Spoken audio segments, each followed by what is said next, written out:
Do you notice people are just reacting? Kind of like how they do on a phone and in the comments. And when someone's live, they type craziness. They just want a reason to argue or fight. Do you notice that lately when you go to the store or the mall, if anybody still goes to the mall? I know people do, because when I go, there's still people there. Or to a coffee shop maybe, or to your local gas station. Do you notice that people are just reacting even before a full sentence might be said, or even before they process that they might agree with you, depending on what you're talking about? They're just instantly quick to argue, even if they agree with you, or if it's against their own beliefs, or whatever the case may be. They disagree, or they react negatively because that's how people are on react mode. And I don't know who all does it, who don't, but do you know how many people just go on Facebook or TikTok? I think TikTok and Instagram might be the big one. TikTok probably for sure. Maybe Twitter. I haven't used, X now. I haven't used it since it was Twitter. I think I tried using it once and it's just all kind of weird now. But a lot of people get on there just to argue. I don't know if it's, for some people, maybe it's something to do. Maybe they're angry and that's their way of dealing with it. Some people just thrive off of chaos, even if it's not real. Like, even if it's just in the comment section, people live to argue. I wonder how many people that they're arguing with is bots, for example. People that get paid just to say something. And then those who just do it, how it just seems so silly. And a lot of the people reacting, I'm not talking about teenagers or, let's say, people up to 20, I'm talking about if you're 30, let's say 28, but 30 just because. Say from 30 and older, I bet the percentage is higher with adults than it is children or teenagers. Let's say teenagers. The way people talk poorly, start arguments that are just so cruel and tell people to off themselves. And just, if you've ever been on social media, if you're a streamer, you know what I'm talking about. I've witnessed watching, and people share this live too, and in some situations it's good because for their safety it's good to stay live, but for some people it makes things worse. I've seen a wife leave their husband and just take the children completely away because people on social media said, oh, you should do this. I've seen on live DFS show up to someone's house because someone on the internet decided they didn't like them or they weren't good enough, and they just wanted to try to make their life hard. And how did they know where they live? Well, it's easy to get that stuff if you know what you were doing, but this person was friends with this person, and no reason not to trust or be friends with them. But one day they're just like, oh, well, you did this, or I don't agree with you on that. Oh, well, I'm just going to do this because it'll make me feel better to make your life a little harder. And I can't tell you how many things break my heart, but that's another one that really is. And it's always adults. 9 times out of 10, it's people between 30s to maybe 50s or older. I think I see it the most. I'm just guessing ages based on pictures or streamers I've seen this happen to, the people that do this. I want to say most of them, I like to say, are at least around 40. Maybe 30, some probably could be a little younger, but People want to talk about how kids this, kids that these days. Yeah, there's a lot of things kids do differently than, we did in the early 2000s, 90s, 80s, and so on. I can't say 80s and so on because I wasn't there, but I have a pretty good idea, from what I hear from older people. So, we weren't like the way adults are acting now. We knew better back then. Why is it more so the people 30-ish and up, 40s and 50s for sure? Why is it the older people feeding into the nonsense more now than the teenagers and children? People want to say, oh, the kids these days, but most of them aren't kids. Most of them are grown adults that know better. Sure, I guess acting the way society's going and running in the internet world, it might help adapt to the times and what's cool and what makes you trend. Whatever, I understand you got to do what you got to do to make a living, or a lot of people just need attention so bad. If that's how they have to get it, they will do it. And I want to tell you, that's not the way. I don't care how lonely you are, how anxious or depressed you might feel. Yes, find a way to cope with that and get help, but that's not the way. That is not the way, and that's not the right way. There's no 100% right or wrong way, but I promise you that's not the way. Getting off on just rage commenting, rage baiting, all the things that people do on the internet, acting a fool. I understand being stupid and fun and doing dumb stuff, that's cool, but there's a extent to that. There's a line. And back when I was, I was in the Jackass era, Bam Margera era, Johnny Knoxville. That's I know how to be dumb, and if you're gonna be dumb, you gotta be tough, right? I understand, but I thought back then we were idiots, and I'm not calling nobody an idiot, but we knew when to stop most of the time. We knew, oh, yeah, we can do this, but we can't take it that far. We can do this, but, we gotta be careful not to, accidentally off ourselves in the process. I feel like I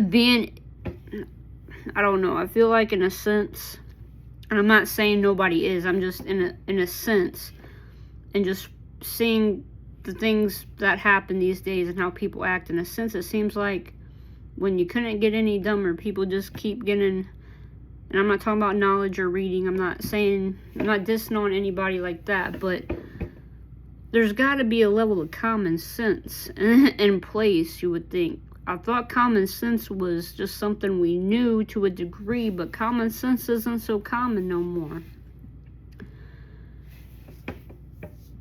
And I don't know, things are a little funny, right?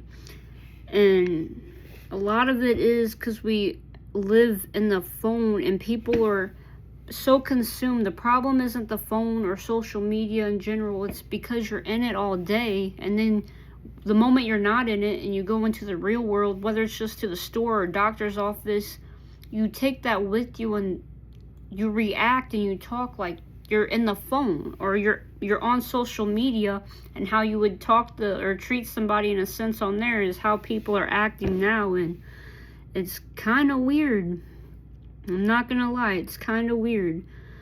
And people it's like they don't feel anymore, in a sense. People don't have expression. People are just dull, or they're an NPC, you can say, or they're just not there. Their body's there, but they're not there, and it's weird. And those of us who are still kind of here and present, it kind of feels uncomfortable. I'm sure it feels uncomfortable for them too, but they don't know how to feel. Their dopamine is shot out. It's nearly gone. It can be restored, but the longer you're in it social media, whatever addiction, whatever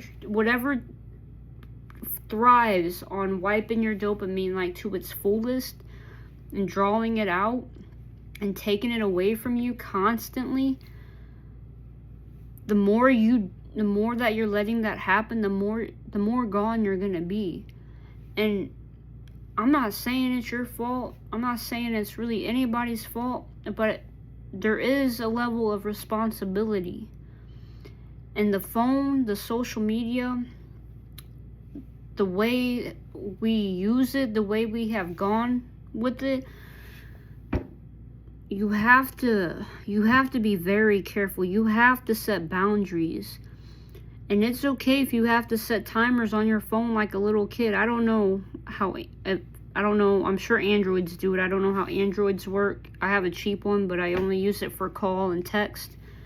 But with an iPhone, you can set timers, 10 minutes, 15 minutes, 1 minute, 30 minutes a day, and then call it quits if you have to cut yourself off.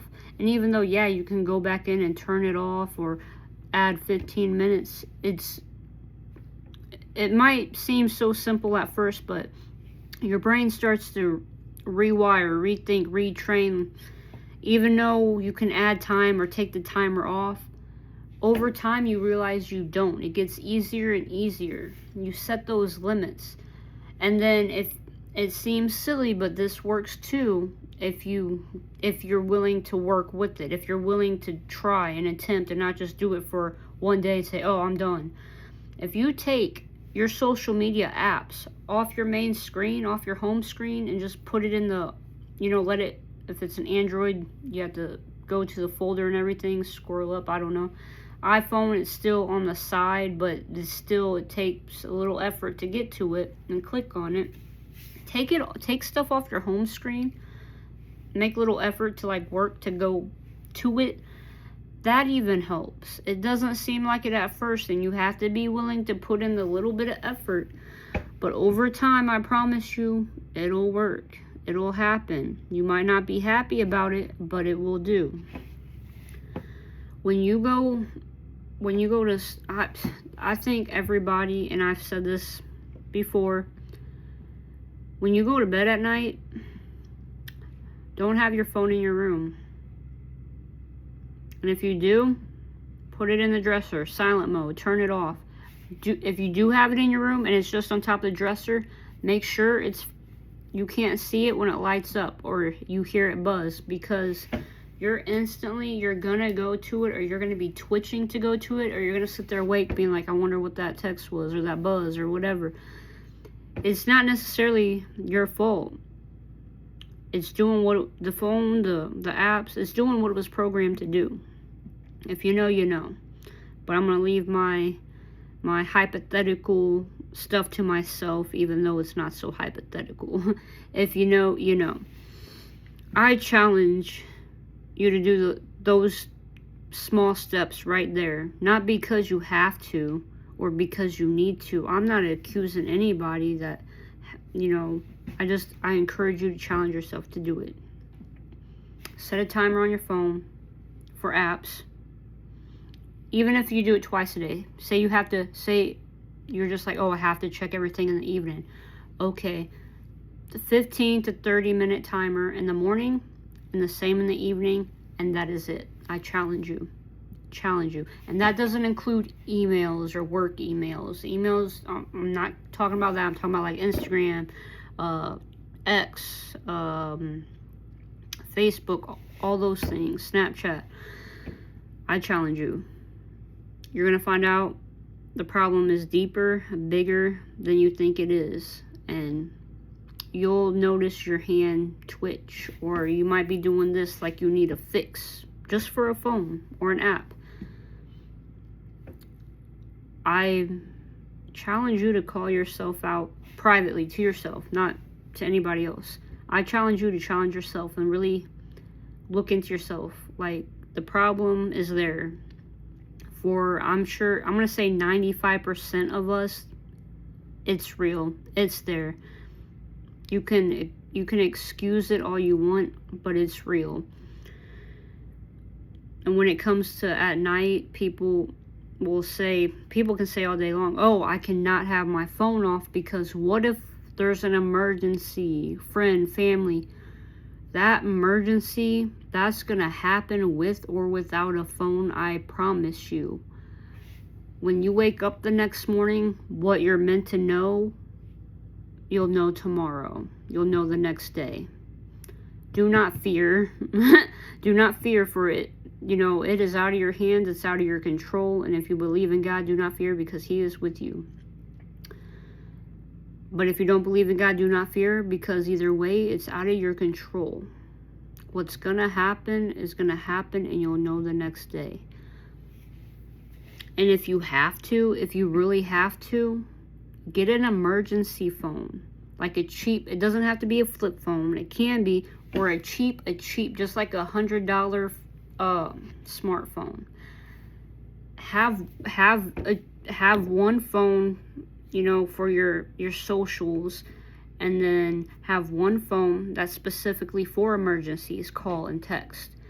And we're living in a time where things are, you know, a lot of us are poor. There's the new poor. There's really no middle class in most cases. We don't even consider middle class a thing anymore. Those of us who are aware of, who can see clearly now.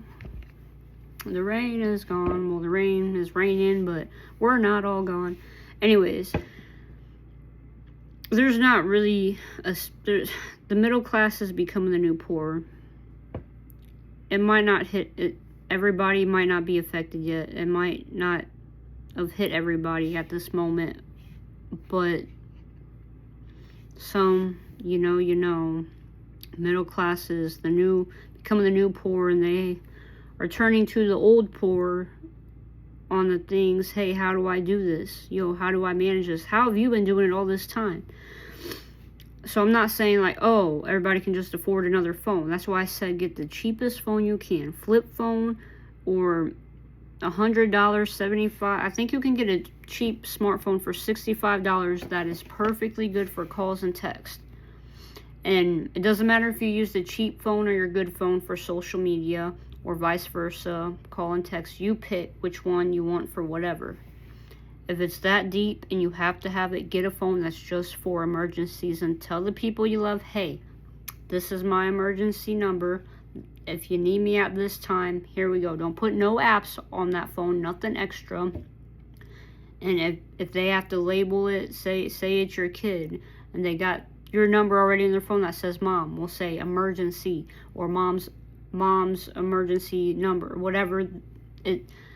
There's no reason to excuse it. They're like, well, they can't have mom and phone twice or dad and phone twice. Well, put mom one or emergency mom, whatever you have, however you have to word it.